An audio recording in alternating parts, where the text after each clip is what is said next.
আগামী 15ই জুনের মধ্যে খুঁজে বার করতে হবে নাবালককে, হুঁশিয়ারি অগ্নিমিত্রা পলে।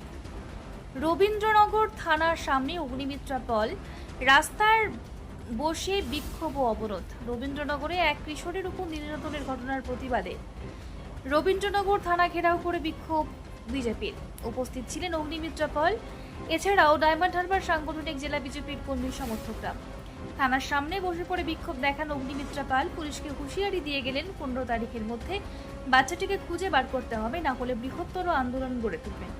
অগ্নিমিত্রা পলের সামনে রবীন্দ্রনাথ থানার আইসি মুকুল মিয়া হ্যান্ড মাইক নিয়ে অগ্নিমিত্রা পলের সমস্ত কথা জবাব দেওয়ার সঙ্গে সঙ্গে শিশু খুঁজে মরিয়া হয়ে তল্লাশি চলছে বলে জানালেন। বিজেপি রাজপথে পুলিশ তুমি হুঁশিয়ার, বিজেপি তো নাবালক